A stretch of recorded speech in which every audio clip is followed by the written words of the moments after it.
Welcome to this explainer. Look, we're diving right into a challenge that literally every single one of us faces daily. Finding some kind of unshakable internal peace right in the middle of the absolute chaos of the modern world.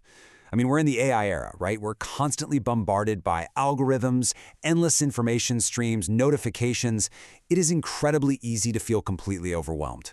But what if the actual blueprint for surviving and even thriving in this hyper-modern era was laid out thousands of years ago? Today, we're unpacking an ancient text called the Mahāsāropama Sutta.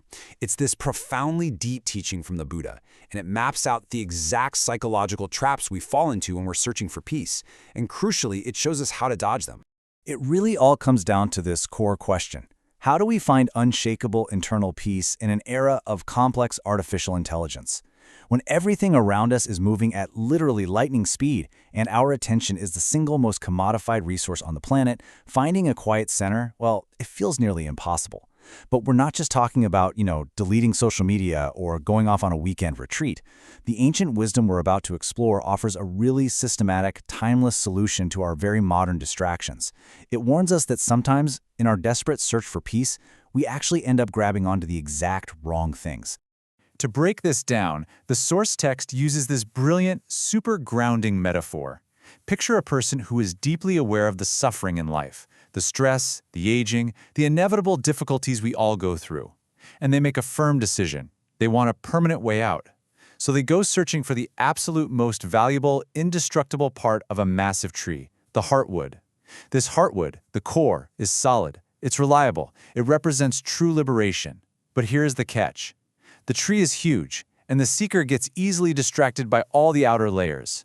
They start hacking away at the leaves, the branches, the bark, literally mistaking those superficial parts for the ultimate prize. Okay, let's just dive right into this progressive journey.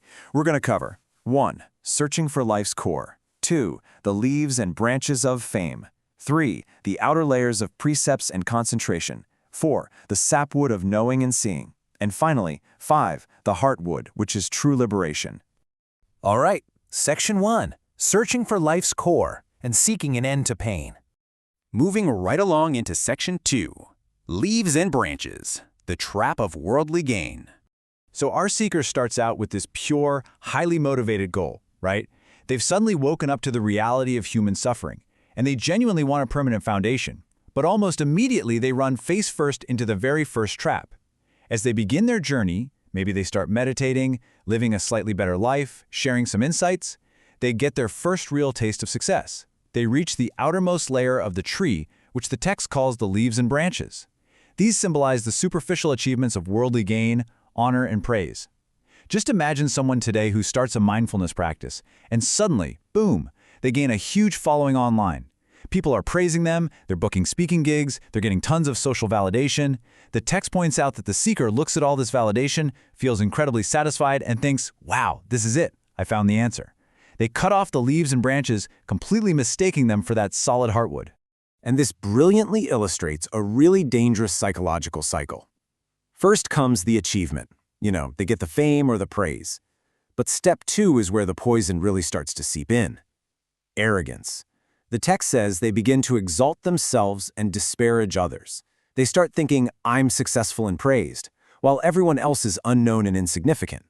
And because of this massive ego trip, they slide right into step 3, which is negligence. They stop doing the actual, hard inner work. They get lazy. They become completely intoxicated by the praise. And inevitably, this leads them right back to step 4, suffering. The peace they thought they found, it was incredibly fragile. It wasn't the core at all. Section 3. Outer bark, morality and focus. Now, let's imagine a slightly wiser seeker. This person doesn't fall for that trap of fame. They aren't interested in the leaves and the branches. Instead, they go deeper into the tree, reaching the outer layers, the bark. And the text actually breaks this down even further. The outermost bark, or the flakes of the tree, represent accomplishment and virtue and strict morality. We're talking about a person who lives perfectly by a moral code. They don't lie, they don't cheat, they live ethically. And honestly, this is a fantastic achievement. It's way deeper and more meaningful than just being famous. But just like the leaves, it can easily become a trap if you trick yourself into thinking it's the final goal. So if a person gets past those flakes of virtue, they might eventually reach the inner bark, which represents accomplishment and concentration. Think deep flow states or really profound meditation. Now, both of these are massive progressions, but here is the exact same trap rearing its head again.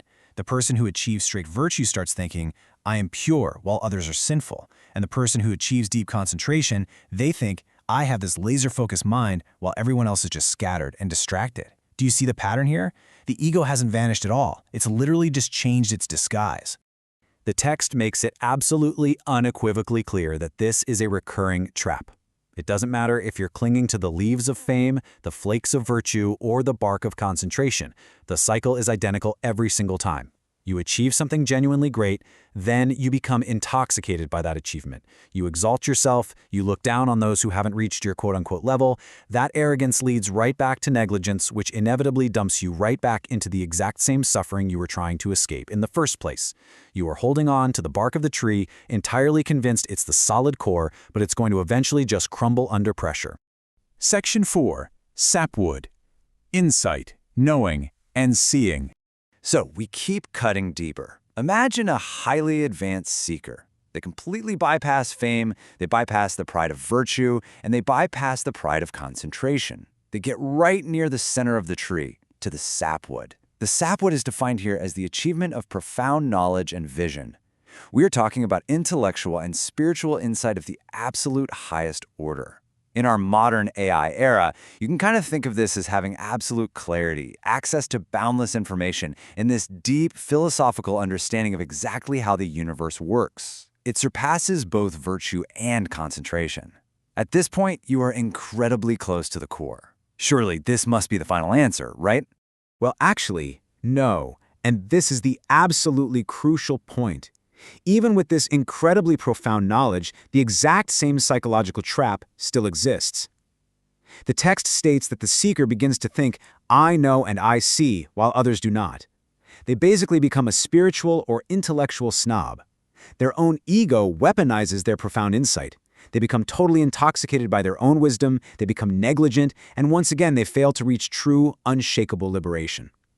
At the end of the day, they just have a very, very sophisticated form of suffering. Which brings us to Section 5, Heartwood, True Liberation. Let's see how all of this builds to our final destination. If fame, virtue, concentration, and even profound, deep knowledge aren't the core, what on earth is? Well, we finally arrive at the heartwood, the literal center of the tree. The text defines this true heartwood as the unshakable deliverance of mind. This is a state of being that is entirely, completely free from ego, free from comparison, and free from the constant conditions of the outside world. It is the final permanent end to suffering. The person who reaches this state, they don't look down on others, they aren't intoxicated by their achievement simply because there's no ego left to be intoxicated in the first place. It is just pure, unshakable stability. When we step back and contrast this entire journey, a really clear picture emerges. The outer layers, whether it's worldly success, strict morality, deep focus, or even profound knowledge, they only ever bring temporary satisfaction. Because they fuel the ego, they inevitably lead right back to arrogance, to negligence, and to a return to suffering. But the heartwood brings permanent, unshakable liberation. The text actually explicitly states that once this true deliverance of mind is reached, it is impossible to fall away from it. It's a one-way street. It is the only true anchor. The Buddha summarizes this entire teaching perfectly with this one quote. This holy life has unshakable deliverance of mind as its benefit, its core, its end. The teaching makes it explicitly, undeniably clear that all those other steps, gaining respect, living an ethical life, developing intense focus, acquiring deep knowledge, they are incredibly useful. I mean, they're part of the tree. But they are just pathways. They are not the destination. If you stop at any of those outer layers and claim victory, you've essentially missed the entire core of the practice. Which brings us right back to you and the chaotic, hyper-connected, crazy world we all live in today. As you're out there navigating the algorithms, climbing the career ladders, and working on your own personal growth, I want to leave you with a really important question to chew on. In your own search for peace amidst all this noise of the AI era, which part of the tree are you currently holding on to? Are you mistaking the leaves of social validation for true peace? Are you trapped in the bark of feeling morally superior to everyone else online? Or are you truly doing the quiet, egoless, difficult work required to find that unshakable core? keep searching for the heartwood. Thanks for joining me on this explainer, and I'll catch you next time.